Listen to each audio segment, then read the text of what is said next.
Bonjour à tous. Nous sommes mardi et c'est la deuxième édition de la revue des grandes unes de la semaine avec la presse que vous aurez à lire. Disponible en kiosque ce matin. La nouvelle expression parle de grève des avocats. La justice semble reculer. C'est le grand titre proposé par le tabloïd, simplement pour expliquer que maître Richard Tanfou et Armel Tchumengé, les deux derniers avocats incarcérés donc viennent d'être condamnés à 6 mois de prison avec sursis pendant 3 ans. Ils devront aussitôt donc recouvrer la liberté. La réaction du bâtonnier à Kerimuna a découvert dans le journal ce matin, page 3. Le journal s'intéresse également à l'affaire Ndjomo.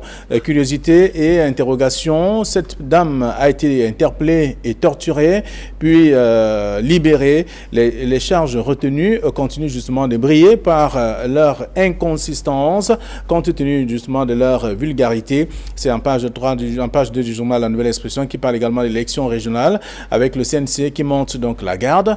Le Conseil national de la communication a prescrit professionnalisme, rigueur et probité aux médias pendant la campagne. C'est en page 4 du journal qui parle également du quartier Foulane à Yaoundé avec des familles sans abri, peut-être les habitants des alentours du lac à Yaoundé 3e précisément, sont sous la menace d'un déguerpissement sans préalable. C'est en page 5 du journal La Nouvelle Expression de ce matin. On peut lire également d'autres sujets proposés par le tabloïd, tout comme le journal Entrepreneur qui parle également des partenariats signés entre la Camouateur et le ministère de la formation professionnelle. Il s'agit là de former également le personnel de la Camouateur dans la prise en charge ou tout au moins la mise en œuvre de l'eau dans plusieurs secteurs, dans les quartiers et les villages. Aussi, donc, toutes ces personnes seront bien formées dans ce processus. C'est à lire dans le journal Entrepreneur ce matin qui parle également du réveil mystérieux des élites du Septentrion avec ce communiqué signé du 18 novembre dernier par le ministre de l'administration territoriale pour la Tanganyika qui appelle donc le leader du mouvement 10 millions de nordistes donc à cesser ses activités jugeant qu'elles sont donc dangereuses et entravent les idéaux de paix, d'unité et bien entendu d'intégration nationale. C'est à lire en page 6 du journal Entrepreneur disponible en kiosque ce matin. Le journal Mutation pour sa part parle de la CAF avec simplement le logo et bien entendu une des photos de l'ancien préludeusement ancien président de la CAF. C'est à lire en Mutation qui parle également d'insécurité, peur sur la capitale du côté de Yaoundé. Que se passe-t-il concrètement? La suite est à lire en page 5 du numéro disponible en kiosque ce matin. Le messager parle de la CAF, le cadeau empoisonné, c'est le grand titre proposé par le journal pour parler de ce qui se passe à la CAF, suspendu pour 5 ans par la commission d'éthique et de la FIFA. Ahmad Ahmad, reconnu donc coupable de corruption et de détournement des fonds. C'est à lire en page 3 du journal. Le journal s'intéresse également à Bafoussam Premier avec les Bororo qui crient donc à la marginalisation. C'est un article à lire en page 4 du journal Le Messager de ce matin. Et puis Émergence parle de CAF également. Ahmad suspendu par la FIFA. C'est ce que le journal propose en page 5. D'autres informations également contenues dans le journal. Le quotidien Le Jour pour sa part parle donc de ce pouvoir qui a cédé donc face aux avocats. C'est à découvrir aussi dans le même journal qui parle aussi de la CAF. Ahmad suspendu, constat donc selon bien sûr le journal Tribune d'Afrique parle de Célestin Tawamba, l'homme qu'il faut à la place qu'il faut. C'est le titre proposé par le journal. Le journal fait savoir qu'à l'âge de 54 ans, le président du JICAM est donc aujourd'hui candidat à sa propre succession après avoir écrit en 3 ans donc l'histoire du patronat camerounais en lettres d'or. Et la suite est à lire dans le dossier proposé par le tabloïd aussi, surtout l'éditorial même de Faustin JICAM à découvrir en page 2 du journal de Tribune d'Afrique de ce matin qui parle également du barreau du Cameroun. Les avocats haussent le ton finalement. C'est ce que le journal propose aussi comme autre sujet. Alors Cameroun Tribune pour sa part parle de campagne électorale avec aujourd'hui à l'offensive. C'est le titre proposé par le numéro de ce matin qui s'intéresse justement aux activités politiques sur le terrain et quelques artères aussi. C'est à découvrir dans le dossier de la page 9 à la page 13. Le journal Politics Hebdo qui en kiosque parle donc également de la politique également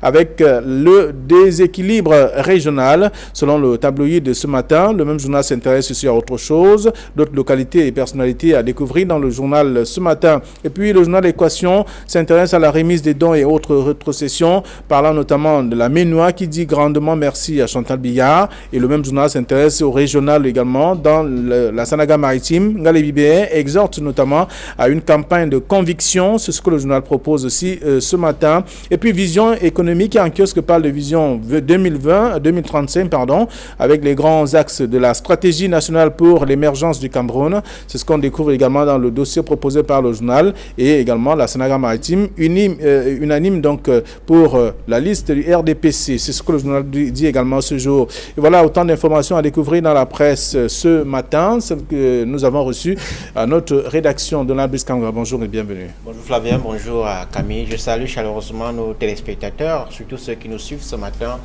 à qui aussi dans le sud. Voilà, merci. Bonjour Camille Nelly. Flavien Valonon, bonjour. Bonjour Donald Breskamgan. Bonjour téléspectateurs d'Equinox Télévision. À vous, vous allez également commenter les sujets proposés par les tabloïds, parlant notamment de cette grève des avocats, un sujet qui fait le tour de plusieurs tabloïds ce matin. La nouvelle expression parle de grève des avocats avec la justice qui semble reculer. Oui, et nous avons suivi hier, comme la nouvelle expression, le procès de maître Richard Tanfou et de Amel Tumenier ici au tribunal de première instance de Douala-Bonanjo. Ces deux avocats qui ont été arrêtés dans le cadre des événements du 10 novembre dernier, ces échauffourées au tribunal, dans l'enceinte même du tribunal de première instance de Douala-Bonanjo, ils ont été arrêtés parce qu'on les accuse, entre autres, d'exclusion de biens, outrage à magistrat, déclaration tendancieuse, rébellion en groupe.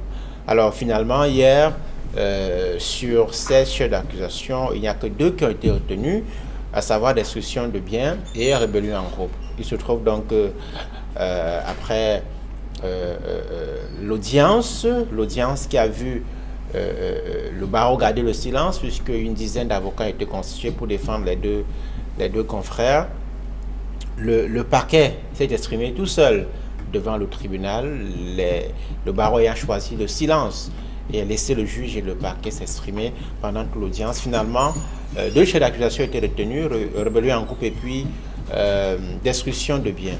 D'accord. Ils ont donc été condamnés avec sursis à 6 mois, sursis sur 3 ans.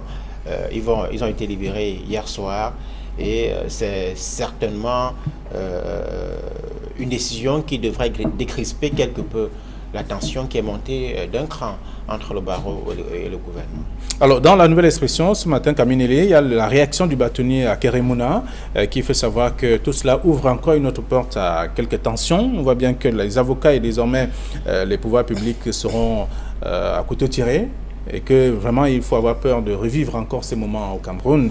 Et là, le quotidien Le Jour dit simplement que le pouvoir a cédé donc face aux avocats, et on peut le lire également dans le journal. Je n'aime pas ce titre.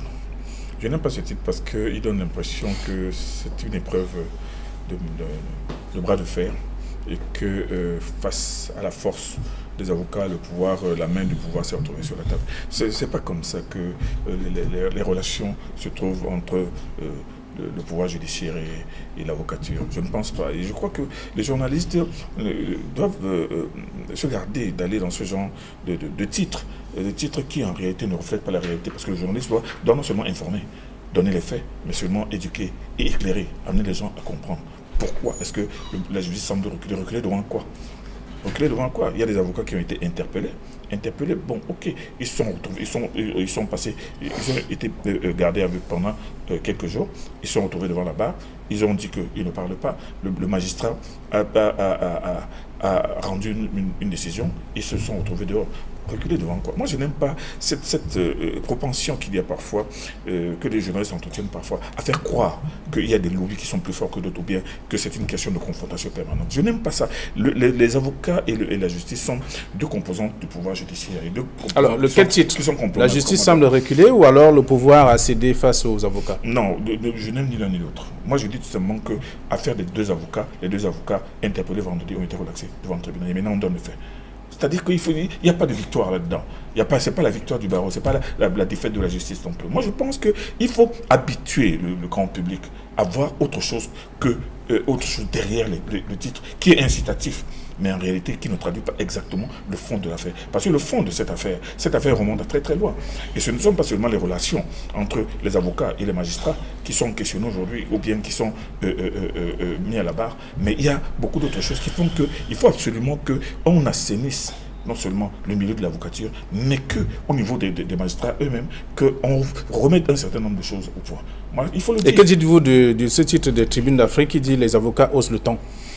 Mais les avocats ont haussé le ton. Et s'ils n'ont pas haussé le ton, ils ont haussé le ton. Mais seulement, ce n'est pas parce qu'ils ont haussé le ton qu'ils ont forcément raison. Vous me comprenez? Moi, je dis ceci. Il y a une situation assez grave qui est là aujourd'hui entre les avocats et les magistrats. Il n'y a pas de vainqueur, il n'y a pas de vainqueur. D'accord. Vous comprenez? C'est ça que moi je dis, je persiste à dire. Moi, je pense qu'il ne faut pas pousser toujours le public à lire ce que le journaliste veut qu'on lise. Non. Donald Brice, vous dites un mot sur les autres titres. Il y a le quotidien Le Jour qui parle justement de le pouvoir de Yaoundé qui a cédé donc face aux avocats, et le journal Tribune d'Afrique qui dit les avocats haussent le ton. Alors, après ces échauffourées dont nous parlions tout à l'heure au TPI de Bonanjo, il s'en est suivi l'arrestation de 2 avocats, mais aussi il faut rappeler qu'au moins une quinzaine d'avocats sont activement recherchés. Ça sont les informations que le barreau a rendu public lui-même face à la presse il y a quelques jours à Yaoundé. Il est clair que les avocats sont traqués depuis la survenue de ces échauffourées du TPI de Bonanjo, et ils ont décidé de se défendre en annonçant justement la suspension, comme vous le savez, du port Larobe entre le 30 novembre et le 4 décembre prochain, mais aussi la cessation des interventions devant les juridictions, tout degré, y compris les juridictions qui siègent en matière de contentieux électoral. Nous sommes en période électorale. La campagne a commencé samedi pour les régionales, vous le savez. Donc les avocats ont décidé de ne pas garder le silence parce qu'ils estiment que c'est quand même des abus graves qui sont perpétrés là. Le code de procédure pénale prévoit la liberté comme le principe et l'incarcération, la détention comme l'exception. On a l'impression, dans bon nombre de cas, y compris des cas qui concernent des acteurs importants de la justice, Camille le rappelait tout à l'heure, les avocats sont des auxiliaires de la justice, contribuent à l'œuvre de justice. Il est très difficile d'expliquer que pour des faits qui ne relèvent pas du grand banditisme, que l'on choisisse non pas de laisser en liberté et de les juger effectivement qui ne sont pas au-dessus de la loi, mais plutôt de les incarcérer de façon à la va-vite comme ça s'est fait. On n'a pas très bien compris quelle était l'opportunité de... D'accord, vous n'avez aucun problème avec les titres proposés par les tabloïds? Je n'ai aucun problème, absolument pas de problème avec le titre. Il est clair qu'après l'annonce de cette grève des avocats, qui pourrait avoir un impact, je le rappelle, sur les élections régionales, puisque les avocats doivent plaider devant le Conseil constitutionnel, devant les tribunaux administratifs pour vider le contentieux électoral. Il est clair que le gouvernement voit l'avenir très sombre si cette grève est maintenue. Et la décision d'hier participe, on peut l'analyser ainsi, comme d'une volonté d'apaisement. D'accord. Moi, je pense qu'une décision aussi grave de conséquences que, par exemple, la suspension du port d'Europe, moi, je pense qu'elle aurait dû être conséquente à la tenue d'une assemblée générale. Pas seulement du Conseil de l'ordre, qui est un groupuscule, mais le conseil de l'Assemblée générale de tous les avocats, avec tous les anciens. Ça commence par là quand même. C'est l'instance forte également. Je parle de l'Assemblée générale, c'est-à-dire qu'avec une décision aussi grave. Parce que ce qu'on est en train de vouloir nous faire voir, c'est que, bon, oui, voilà, les avocats vont suspendre leur robe, elles ne vont plus assister au procès, et surtout, elles ne seront pas là pour le contentieux électoral qui est en train de se préparer. Moi, je pense que c'est un peu cousu de fil blanc, de surfer sur cette élection qui n'a rien à voir avec le problème. Personne ne sait sur les élections. Non, c'est malicieux quand vous le dites que non, ils ne pourront pas participer au contentieux. Pourquoi en parler? Ils ont dit qu'ils suspendent leur robe, point, mais seulement en suspendant leur robe. Et ils savent très bien qu'ils mettent aussi en péril les intérêts de leurs clients. Un client qui devait être jugé peut-être le 4, on va renvoyer cette affaire parce que les avocats sont là un mois plus tard. Nous n'aimons pas le client plutôt même. Il y a aussi l'intérêt du client, madame. Mais l'intérêt du client, puisqu'ils sont là pour le client, ils défendent le client. Non, moi je pense, Flavien Valenougou, que nous avons une mission pédagogique, une mission d'éclairage. Et l'éclairage là-dedans, parce que nous n'allons pas revenir sur la genèse de cette affaire pour voir d'où c'est parti et pourquoi on aboutit ça aujourd'hui. Nous n'allons pas voir non plus les multiples développements qui même parfois tournent tout simplement ridicules. Mais je dis tout simplement que, sincèrement, ce qu'on retient aujourd'hui, il y a des avocats qui ont été interpellés, qui étaient recherchés pour des motifs qu'a énoncé Donald Brice tout à l'heure. Alors, d'où la réaction du bâtonnier Akere Mouna quand même. On ne devrait plus continuer à le faire. Il y a des gens qui ont été interpellés déjà pour cette question. On cherche un moyen pour sortir de cette situation, de ce climat délétère qui règne désormais depuis le déclenchement de cette affaire. Akere Mouna qui est un bâtonnier, Akere Mouna qui a été un brillant avocat dans ce pays, Akere Mouna qui est une sorte d'icône de la presse, de l'avocature. Quand il prend la parole, il a dit ce qu'il pensait, mais est-on sûr qu'il a dit ce qu'il fallait dire? Il a dit tout ce qu'il fallait dire. C'est vrai qu'il y a le principe qui est le principe de la défense de l'avocat. Mais seulement, a-t-il pris la peine maintenant de circonscrire tout le problème et d'aller au-delà de cette décision de justice ou du contexte actuel qui fait que les avocats se trouvent face aux magistrats? Parce que moi, je pense que là, une fois de plus, il a tout simplement ménagé la chèvre et le chou, mais maintenant, en ayant le beau rôle, en parlant en tant qu'avocat. Vous ne savez pas la démocratie, les droits de l'homme. Il y a les sujets sur lesquels... Vous qui Ceux qui analysent cette situation de cette façon... D'abord, les statuts du barreau prévoient que le conseil peut se réunir selon les opportunités, selon le contexte, pour prendre toute décision concernant la vie de l'avocature. Sur ça, je pense que c'est indiscutable. Maintenant, sur ce qui se passe, qu'est-ce qui explique que l'on tende des guet-apens à des avocats qui ont des domiciles connus? Si vous cherchez n'importe quel avocat, voilà, vous savez où le trouver. Il est possible de savoir où se trouve son cabinet, où est-ce qu'il loge, ainsi de suite.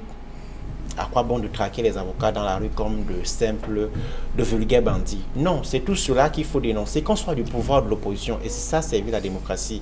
Je pense que c'est justement ce que peut dire parce que vous pensez qu'il n'y a pas des avocats délinquants? Il n'y a pas des avocats délinquants. Il ne faut pas... il n'y a pas des avocats délinquants. Il ne faut pas chaque temps utiliser la répression comme arme pour faire taire les gens. Choisissons la justice. Et ça qui va servir ce pays. Non, les avocats sont des personnes respectables. Le barreau a un représentant ici à Douala. Si on cherche des avocats, on peut s'adresser à la représentante du bâtonnier ici, c'est maître Suzanne Bateki, qui est très connue. Nous sommes d'accord. Mais l'avocat n'est pas au-dessus de la loi. Personne ne l'a dit. Personne ne l'a dit. Parce que dans le corps des avocats, il y a aussi des délinquants. Personne ne l'a dit. Non, dites aussi cela. On va évoluer. On permet également aux lecteurs d'aller lire le traitement que la presse a réservé à cette autre actualité avec la sortie ou alors la libération de ces deux avocats qui ont passé quelques jours quand même dans les geôles à Douala. Le procès des deux autres, c'est demain. D'accord, on verra bien. Alors, on parle également d'autres choses. Il y a un sujet également qui fait le tour de la presse. Ou alors, vous voulez bien qu'on évoque la question des régionales avec le Conseil national de la communication qui monte donc la garde avec ce rappel des faits, ce rappel justement à l'ordre.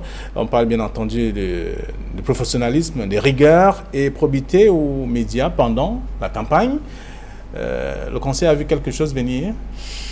Oui, ces rappels sont importants. Je suis tout à fait d'accord. Il faut la rigueur, le professionnalisme, la probité et l'intégrité dans le traitement de l'information en temps ordinaire, mais davantage encore en période électorale. Nous sommes pendant la campagne, on va observer le temps de parole des uns et des autres dans les médias, observer les prises de position, observer le traitement de la couverture de la campagne électorale par les médias. C'est le rôle du Conseil national de la communication.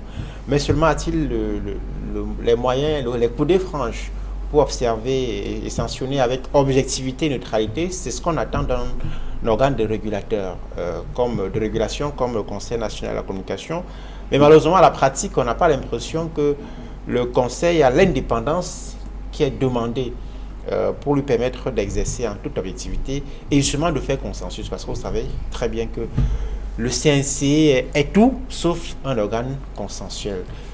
Parce que, effectivement, vous savez très bien que c'est le chef de l'État qui nomme le président du Conseil national de la communication, qui est le patron, chef de l'État qui est le patron de l'exécutif. C'est lui qui nomme encore les membres, dont les mandats pour bon nombre d'entre eux sont forclos depuis plusieurs mois. Années. On ne sait pas trop comment, dans un État sérieux, réputé sérieux, des membres qui sont nommés par le chef de l'État peuvent finir un mandat et qu'on ne soit pas à mesure. Je ne sais pas si c'est un oubli ou si c'est de l'immobilisme, en tout cas qu'on laisse un organe aussi important dans la régulation de la presse être jeté à l'avenir populaire parce que les membres n'ont pas vu le mandat renouvelé ou abrégé. Alors, parlant de ces régionales, Camille Nélé, là, il y a le Conseil national de la communication qui monte la garde et Cameroun Tribune dit l'offensive finalement. Non, malgré les reproches d'ailleurs très fondés de Donald Brice Kamgan à l'endroit de ce CNC qui effectivement mérite bien comme le LARD de Tric, parce qu'il y a beaucoup de choses à lui reprocher. Mais en attendant, le CNC est dans son rôle en prodiguant professionnalisme et surtout mesure. Parce que vous savez, c'est pendant les élections que la presse peut jouer un mauvais jeu, un jeu pernicieux, un jeu même qui peut pousser les gens à l'insurrection et à toutes sortes de dérives. Et moi je pense que même si cette élection qui arrive est une élection qui n'est pas comme les autres, parce que c'est un scrutin indirect, c'est pas le suffrage universel où c'est tout le monde qui va voter, ce sont les élus locaux déjà qui vont voter. Mais moi je pense que le CNC est en train de demander aux uns aux autres, surtout aux communicateurs, de faire attention dans la mesure où il ne faudrait pas que pendant ces élections justement il y ait des mauvais mots qui soient lancés, il y a des mots d'ordre qui soient lancés, ou il y a de mauvais messages qui soient lancés pour déstabiliser non seulement l'élection, mais peut-être même donner une coloration incendiaire aux choses. Donc moi je pense qu'il est dans son rôle, bien qu'il n'y ait pas beaucoup de danger, mais il est dans son rôle et c'est important que chaque journal sache que, bon, comme ça vient là, ce que je dois écrire, je dois m'en tenir à ce que j'ai vu, à ce que j'ai entendu. Et même des mots qui peuvent être lancés aux uns et aux autres, il y aura certainement une clause de conscience pour moi de les publier, parce qu'il ne faudrait pas justement que ce qui a été dit, qui puisse troubler l'ordre public, puisse venir à cause de moi, à partir de moi. Alors, on va passer à autre chose avec notamment le cas de Ahmad qui est foudroyé, selon bien sûr la nouvelle expression parlant de la CAF, avec le patron de la FECAFOOT, du football africain, qui est aujourd'hui hors jeu, qui, selon le journal, était celui qui persécutait son prédécesseur, Iya Mohamed, il y a Issa Yatou. Aujourd'hui, le journal le présente comme celui-là qui est foudroyé. Plusieurs tabloïds également ont trouvé des mots pour qualifier sa déchéance, carrément. On peut le lire également dans la presse. Ahmad, suspendu par la FIFA, c'est Emergence qui le dit également. Oui, la décision est tombée hier. La chambre de jugement de la commission éthique de la FIFA a suspendu pour une période de 5 ans le désormais ex-président de la Confédération africaine de football, le malgache Ahmad. Ceux qui sont dans les milieux de sport savent que cette décision était plus ou moins attendue. On sait que les relations sont dégradées entre le président de la CAF et le président de la Fédération internationale de football association. Il vous souvient que la fronde de ces corsés davantage avec la proposition de la FIFA de faire passer la périodicité de la tenue de la CAN des années impaires, comme c'est le cas présent, pour 4 ans. Samuel Eto'o a d'ailleurs vertement critiqué cette décision, cette proposition. Ce n'était qu'une intention. Et il y a aussi effectivement cette mise sous tutelle en 2019 de la Confédération africaine de football qui s'est vu nommer un délégué général, Fatma Samora, le secrétaire général de la FIFA, qui a passé 6 mois pour restructurer les instances et les instances de gouvernance, notamment de la Confédération africaine de football. Il y a un certain nombre de choses sur lesquelles le président de la CAF n'était pas en odeur de sainteté avec son homologue de la FIFA. Donc cette décision d'hier, qui est motivée par les actes de corruption, l'absence de loyauté, la réception des pots de vin, cette décision n'a pas surpris ceux qui suivent de près l'actualité du football de l'Afrique. Alors le messager dit que c'est un cadeau empoisonné qu'on avait donné à Ahmad. Je ne sais pas si c'est un cadeau empoisonné, parce que à côté sous ce titre, on voit produit qui offre un cadeau à Ahmad. On ne sait pas si c'est le cadeau de Bia qui est empoisonné. Mais moi, j'ai lu un titre ce matin dans un journal où dit « Un ennemi du Cameroun est tombé ». Ce titre-là traduit la jubilation de tous ceux qui applaudissent la chute d'Ahmad. Bon, c'est vrai que Ahmad n'était pas très en odeur de sainteté dans les milieux camerounais à partir de la posture qu'il a prise dès sa prise prise en main des choses. Mais bon, vous savez, la vie est ce qu'elle est et il y a des moments où on est bien obligé de se rendre compte que ce qui peut arriver dans le poulailler peut aussi arriver là où il y a les canards. Et on se retrouve aujourd'hui, on voit aujourd'hui Ahmad Ahmad qui tombe comme d'autres sont tombés avant lui, comme les Platini sont tombés. Donc moi je pense que ce n'est pas parce qu'on est président d'une fédération continentale ou mondiale qu'on ne peut pas tomber. Aujourd'hui, on sait pourquoi Ahmad Ahmad est tombé. Il est tombé pour des délits graves. Hein. Corruption, détournement et tout cela. Au-delà de sa suspension de 5 ans, et au-delà peut-être de la grosse amende qu'on va lui donner, il peut même se retrouver en prison. Mais ce que l'on retient, c'est que voilà un grand responsable du football qui était tout puissant hier, mais qui aujourd'hui se retrouve livré à la vindicte populaire et à la justice. Voilà. Peut-être que ça donne l'occasion d'évoquer la corruption, la grande corruption dans le football. Ceux qui sont surpris par la chute d'Ahmad doivent savoir effectivement que c'est un milieu où circule beaucoup d'argent, beaucoup d'actes de corruption. Même notre... Vous voulez dire que là où il y a l'argent, la raison disparaît? Notre compatriote Issa Hayatou, lui aussi a passé 29 ans à la tête de la Confédération africaine de football. Il n'a pas été suspendu comme Ahmad Ahmad, pas que les scandales n'existaient pas. Ça existait, oui, vous vous souvenez que les actes de corruption ont été dénoncés également sous son magistère, mais aussi cette modification des textes qui avait recalé l'Ivoirien Jacques Anouma qui postulait pour remplacer Issa Hayatou. On avait soupçonné que notre compatriote avait offert des pots de vin aux délégués qui prenaient par l'Assemblée générale pour qu'ils introduisent ces dispositions qui écartaient l'Ivoirien. D'ailleurs, certains disent qu'aujourd'hui, il en veut à notre compatriote. Non, le milieu du football est un milieu extrêmement corrompu, sauf que sous Issa Hayatou, il y avait certainement une diplomatie du couloir, des lobbying très forts pour étouffer les scandales qui pouvaient survenir, mais aussi Issa Hayatou n'est pas quelqu'un qui est exubérant comme Ahmad Ahmad. Ahmad Ahmad, c'est quelqu'un de plutôt assez agité et ça ne lui profite pas forcément. Quelqu'un joue un mauvais tour, au bout du compte. De toute façon, en tout cas, la presse est disponible et les lecteurs vont lire. On va dire un mot pour cette affaire encore, l'affaire Njomo, qui n'a pas encore dit son dernier mot.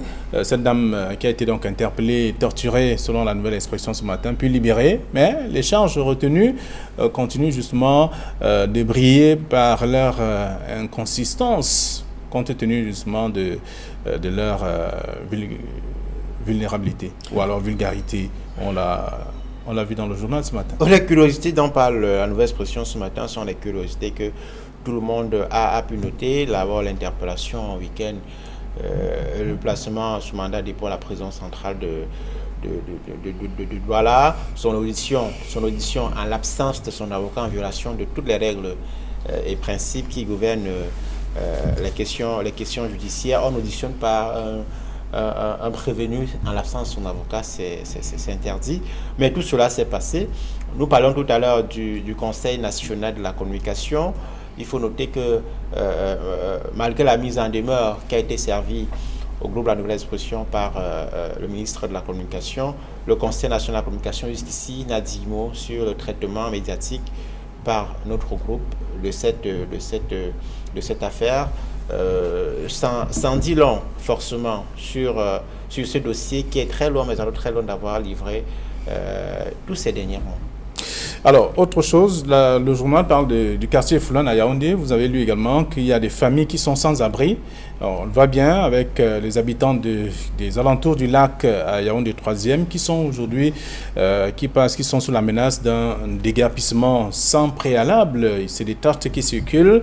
Et là, les autorités municipales ne disent même pas un seul mot sur cette question parce que les populations ne savent pas où aller, mais elles sont quand même sous la menace de déguerpissement. L'urbanisation de nos villes pose un véritable problème. On a le sentiment qu'il n'y a pas de planification, il n'y a pas de projection sur ce que deviendront nos villes d'ici 10-20 ans. La ville de Douala aujourd'hui, c'est près de 5 millions de personnes et un peu plus. Dans les prochaines années, ce sera certainement une ville où il n'y aura plus d'espace. Lorsque vous voyez comment les gens s'entassent, lorsque vous voyez le niveau d'exode rural, la vitesse avec laquelle les gens arrivent dans les grands centres urbains, et sans qu'on ne voit une politique de planification, d'aménagement du territoire qui permette aux gens d'avoir de l'espace à la fois où habiter, mais aussi là où mener leurs activités. Et à fois craindre que ce type de déguerpissement qui se font souvent à la va-vite, sans respect des procédures, inquiète effectivement les familles. Merci à vous, chers messieurs. Merci Kaminele également. Merci à nos chers téléspectateurs qui restent davantage nombreux à regarder ce programme. Et là, vous aurez la possibilité d'aller lire la presse. Demain, ce sera la 3e édition de la revue des grandes unes de la semaine. Il sera 9h20 sur ce plateau et vous aurez également d'autres informations, d'autres commentaires. Bonne journée à tous.